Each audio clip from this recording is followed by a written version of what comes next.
Now available in paperback and e-readers, Isis, Samurai Goddess. The goddess next door takes on kung fu killers in this action-packed martial arts Isis series adventure. Get Isis, Samurai Goddess in paperback and e-readers today. When I look at Netflix's Iron Fist, I'm extremely disappointed. And the reason why I'm disappointed is because this show is so bad. And why is this show so bad? This show is so bad primarily because of the writing. And when it comes down to the writing on Iron Fist, I see numerous mistakes a first year screenwriter would make in writing their first screenplay. Now, as a screenwriter with 15 years of experience, I know what mistakes not to make, and it shocked me to see this Netflix production get greenlit with scripts that were pretty much first drafts or pretty much just concepts on paper, because I look at the way those scripts are written and they clearly show me that there was no polish on them. There was no really, the scripts weren't really thought out, and the stories just don't flow. That's why we have the pacing issues and the other story issues. But in this video, I'm going to break down many of the mistakes that these screenwriters made. And the first mistake that these screenwriters made had to do with the premise of Netflix's Iron Fist. It's clear to me that the producers and the head writer of the show just didn't do their research. Now, they said they got the head writer of Dexter to do this show, and it's clear to me that he's out of his depth in writing Iron Fist. And yes, he can write a good cop show like Dexter, but that doesn't translate to an adaptation of Iron Fist. Now, when it comes down to Iron Fist, this is supposed to be a show where the martial arts is supposed to be a primary focus, and the hero is supposed to be, this martial arts master. So when we think about a martial arts show, we're thinking about a lot of action, a fast pace, and, lots and lots of stunts. But on Netflix's Iron Fist, we have this Dexter writer trying to write Dexter episodes instead of trying to give us a fast-paced martial arts show. And it clearly shows me, he really didn't do his research on the Iron Fist character because he's so underdeveloped. And that's another big problem with Netflix's Iron Fist. The Danny Rand character is not a really strong character. Now, when you have an action show, the hero has to be very, very strong. They have to be very strong, assertive. They have to have a lot of confidence. When we look at the Danny Rand character, he's pretty much very passive, very docile, very soft, and he exhibits beta male qualities. You can't have beta male qualities in a hero in an action show, because when you have a beta male characteristics in an action show, it pretty much throws off the premise. It makes it where we're not really identifying with the hero, we're not identifying with the hero's mission, and most importantly, we stop caring about the hero's mission. Now, in contrast, Luke Cage was a passive guy, but he was a passive observer, and he was actively involved in much of the action. With Danny Rand, he's pretty much in the background of his own show, and that makes us not really care about him. He's not expressing confidence, he's not radiating masculine energy. And again, that goes right back to the writing, because a writer has to put this in the script so that the reader can see it, the actors can see it, and everybody sees it and can see why this character should be the center of everybody's attention. I don't see why Danny Rand should be the center of anybody's attention. He comes across as, again, a very passive guy, a very out-of-touch guy, a very disconnected guy, and in some ways, he's just too nice. When I look at this Danny Rand character, he's just too nice. He's just a very friendly, approachable guy, but there's no rough edges there to connect us with them. Now, I've written nice guys in my past, like when I was writing this book called Temptation of John Haynes, and I understood that there had to be more than this guy being a good, nice guy. He had to have some rough edges. He had to have some texture. I mean, he had to go through some hard times. And there had to be something there that would make us relate to this John character so that we could see why we should care about this guy. And the things that I did was I made this guy a misfit. I made him an outsider. I made it where you saw things and he came from the dark side of life, And those things are the things that made readers relate to and identify with this character. Now, I look at this Danny Rand character, and I don't see any of those rough edges. He comes across, in some ways, like very asexual and very much like a Peter Pan type of guy. And that really doesn't make any sense. I mean, I look at this guy, yes, he went to a mystical realm called Kunlun, but he's still going, and he's raised by monks, but he's still going to be a man because he's being raised by men. And his experiences are going to change him and transform him. And that's another part of the problem with the Danny Rand characters. We don't see how he has changed. When I look at Iron Fist, and I look at the flashback sequences, I look at the passive Danny Rand of his childhood, and then I look at adult Danny Rand, and again, I don't see any change. I would think a guy who went to a mystical realm and was, raised by monks and trained by monks, there would be some things there to shape his manhood. Moreover, he would think about the passing of his family in those mountains and would want to find some way to honor them in his behavior, or try to find some way to keep their memory going in his mind. And these are story points in the character development that should have been fleshed out in the writing, because again, a guy is not going to go someplace for 15 years and still stay the same childlike way he was. He's not going to come at it the way he came in, because again, 15 years pass, people change. They become different people. And Danny Rand stays the same. The Ward and Joy Meacham stay the same. And that makes no sense from a writer's perspective. Again, a guy who has been away for 15 years, he's been at this place with these monks, he's been learning martial arts, he's been learning discipline, he's going to have a little bit more hardness, he's going to have a little bit more assertiveness, he's going to be a lot stronger than the guy who was the passive, shy little boy, who pretty much was in the mountains. All those experiences were going to change him and transform him, and we didn't see that in that first episode of Iron Fist. That's why I should have started with the flashback and then walked into it, where we see this guy who's coming back to take back his family's fortune. He understands that 15 years have passed, things have changed, but the way they brought him in, it's like watching Peter Pan come in, thinking that America is just like Neverland and everything is just going to be the same as he walked in, as he walked out of, right back in. And that's just bad writing overall when I look at the Danny Rand character and the way he's written. The other big problem I have with the Danny Rand character is that he talks too much. And the reason why he talks so much is because the writers are trying to use dialogue as exposition. And any seasoned screenwriter is going to tell you you cannot use dialogue as exposition. Dialogue has one purpose. Two purposes. It has two purposes. One is to allow us to get to know the characters, and two, it is supposed to move the story forward. Dialogue is not meant to be used as an expository thing to try to get us to move keep the story, to fill in parts of the story. That's what they're trying to do on Iron Fist, is that they're trying to use dialogue to fill in parts of the story, and that's telling, and telling makes for a weak story.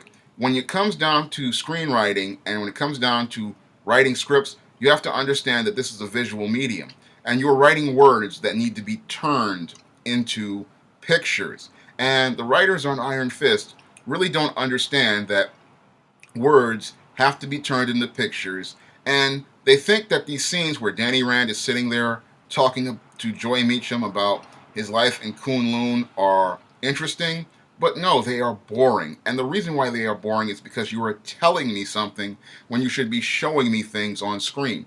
The whole point of screenwriting is to show, and you have to show, and then you have to show some more. We want to see pictures that move in our heads and in our imaginations. And it's clear to me that the writers don't understand the whole concept of screenwriting when it comes down to Iron Fist. This, again, it's very amateurish in first year when you're using expository paragraphs to try to have people telling us about things instead of just giving us sequences showing us things. Now, I think about 2008's Iron Man and the first couple and the scenes after he's blown up and the shrapnel's in his chest. They show us what he went through, and then they show us his plan, Tony Stark's plans to get out of things. With Iron Fist, we don't see the character transformation arc of him becoming the Iron Fist or earning the Iron Fist. And again, that really makes the show really weak. It should have been, the primary focus of the show. Again, this is a martial arts show. I want to see martial arts. I want to see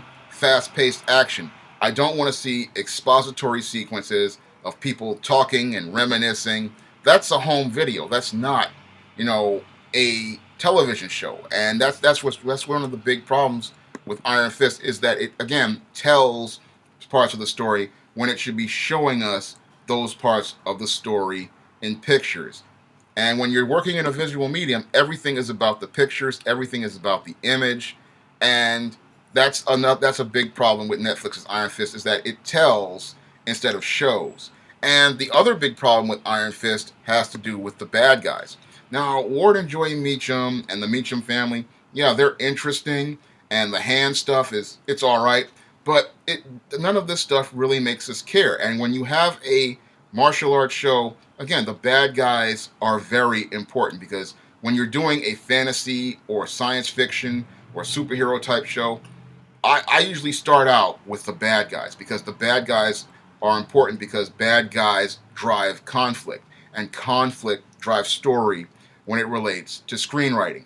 And the biggest problem with Iron Fist is that, yeah, it starts with the hero, but we don't have a heel to hate, love to hate. And when you have a TV superhero show, the heels are extremely important, because if there's nobody to love to hate, there's no reason for the audience to become interested and get involved with the show and root for the hero to beat the bad guy.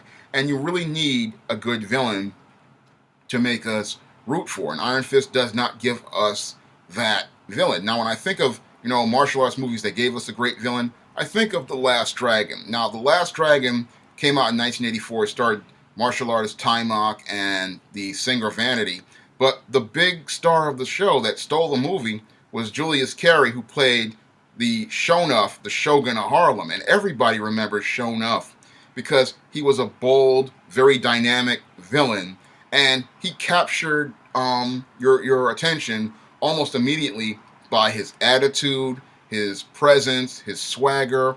I mean, here was a guy who was so cocky. He walks into a movie theater and pretty much beats up 4 or 5 guys and makes the hero, want to run away from him because of his swagger. That's how tough this Shonuff character was. And when I look at Iron Fist, I'm like, why isn't there a Shonuff type villain on this show to make me, get excited to see how tough Danny Rand is? I mean, if Danny Rand is supposed to be this master martial artist, and yes, he's a guy who only uses martial arts for defense, here's a guy who's supposed to be, he needs a challenge, and we really don't see a really strong challenge presented to Danny Rand, this villain that he needs, this obstacle he needs to overcome. Now, I sat there and I said to myself, where's Danny Rand's rogues gallery? I mean, when I read Iron Fist comics, I wanted to see guys like Boomerang, Sabretooth, Steel Serpent. I wanted to see real serious challenges to Iron Fist that would show, how he is a martial arts master. And I really wanted to see obstacles he had to overcome in every episode, because the bad guys on this show, the Meachams, who send out a bunch of security guards in the first episode to go beat up Danny Rand, the Hand, who send out a bunch of, assassins here and there. It's just not strong enough. They come across as jobbers who are just fodder for Danny Rand to show a little bit of martial arts skills, but not really show us how he is this martial arts master. And when I think about, the action on the show, it's another big problem, and that has to do with the writing too, because the action sequences are just written very weakly. And when you have a martial arts show, you really want to have fast-paced action. You want to have action that pretty much keeps the viewer thinking about stuff that makes them go, wow, look at this guy, look at the amazing stuff he does. I mean, when I think of Iron Fist, I think of a superhuman martial artist, a guy who can do amazing things. And the type of action that should be on Iron Fist isn't there. It's a very slow, it's very slow paced. The martial arts is not very dynamic, and that's not what you want on a show featuring a superhero. When I think of martial arts featuring a superhero, I think of the Mighty Morphin Power Rangers. Now, when I would watch Austin St. John and Walter Jones and Amy Jo Johnson and Thuy Trang fighting putties, that's what I want to see on Iron Fist. I want to see that type of fast-paced, intense martial arts action. I don't see that on Iron Fist. I see slow, 2 or 3 guys fighting him, and I think about a scene that one of the viewers who comments on my videos told me about in the second episode when he was in the mental hospital. That's a scene that they turned an entire episode around, and he's in the mental hospital, and the orderlies are beating him up, and I'm sitting there saying to myself, the real Danny Rand would have beaten up this guy, and he would have beaten up 30 or 40 guys, and then he would have busted out of there by using his Iron Fist, and he would have did that in the first 5 minutes of the show, and that would have been the start of the episode. And that's a big problem with Iron Fist. They drag out stuff that should have been done in about 5 minutes or 2 minutes, and they try to turn that into an entire episode when this is something that should have been the inciting incident. Because a good screenwriter will tell you that an inciting incident is supposed to get the viewer excited so they can continue watching the show. And when I look at Iron Fist in that second episode, they didn't do anything to get me excited to watch the show. I should have seen him, beat up about 15, 16 orderlies, bust through that wall, and then he's out on the street. And that opens up the episode, and that makes you go, wow, look at this guy, he's amazing. I want to see him do more stuff. But in this show, he takes some drugs, he's out of it, and we have to sit there and watch as he's trying to figure out this insane asylum, and that's just a waste of precious time. And the other big problem with Iron Fist is that I see a lot of SJW stuff on here, and what that does, it emasculates the hero. They have the Colleen Wing character, and it seems like they have made her more powerful than Danny Rand. They have made her a stronger heroine than Danny Rand, and they have made her somebody with a stronger presence than Danny Rand. And again, that has to do with the writing, because I look at Colleen Wing, the daughter of the dragon, and she's doing a lot of the things we wanted to see Iron Fist do. She's the one she's the one who has the dojo and is training the students. She's the one who was going out here and being tough and and on the street training those students again. And then she's the one going into the cage fights to make money. Now, this is all the stuff that Danny Rand should be doing, and she's doing it. And again, what it does is it emasculates Danny Rand. It makes him look like a wimp, that he pretty much has to beg behind her instead of him being the lead on his own show. Because what viewers wanted to see was this Danny Rand character going after he comes out of Kunlun, starting up his own business venture like that dojo, going out here and making money in these fights, and establishing himself underground as an urban legend. And then as he's doing that, he's working on this quest to take back his family's business. Now, along the way, he could have met the Colleen Wing character, and again, that would have set up for a far better show and a far more fast-paced show, because that's what people want to see in a martial arts show. They want to see fast-paced action. They want to see inciting incidents filled with martial arts that lead into stories related to martial arts and related to Iron Fist Rogues Gallery and his slow rise towards taking his family's business back.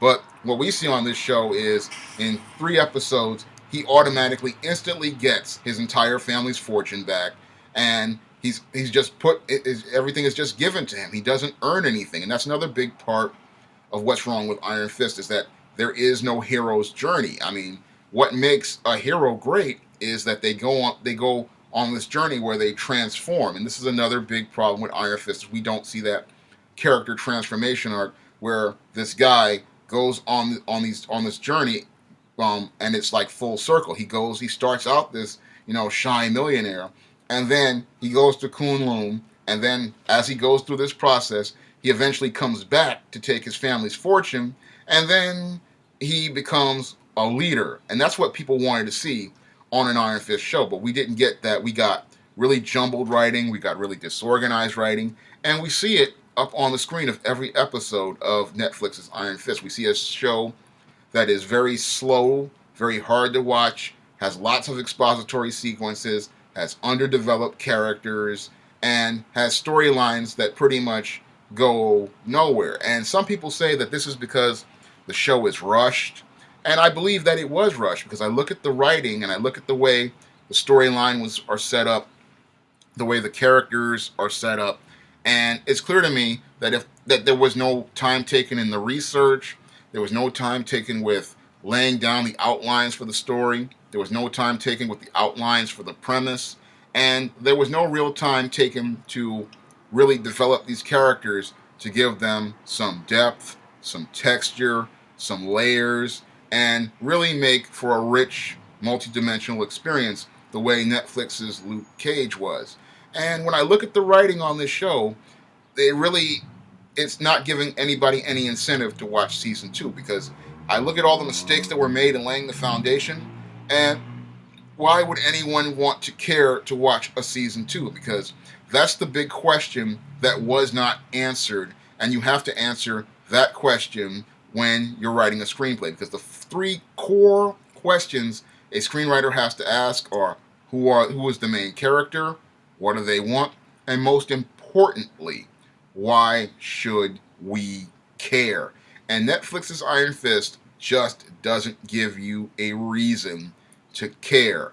And the reason why it doesn't give you a reason to care is because they took no time to develop this main character in a way that made you relate to him, identify with him, and see yourself in his situation, or see his situation as one that you would want to be involved in. And when you're doing a superhero show, we have to identify with the hero. We have to see the hero as the main focus. We have to see the hero as someone we want to root for. And we need bad guys who drive conflict, and bad guys who are compelling, have charisma, have energy, and just they make you want to even root for them as well as you watch the hero try to overcome them. And you don't see that with Netflix's Iron Fist. What you see is a bunch of ideas that were tossed together like a salad and then balled up in a ball and then slapped on a wall and told where this is a screenplay. But this is just another example of bad writing. That's all I have to say for this video. You can comment, rate, and subscribe.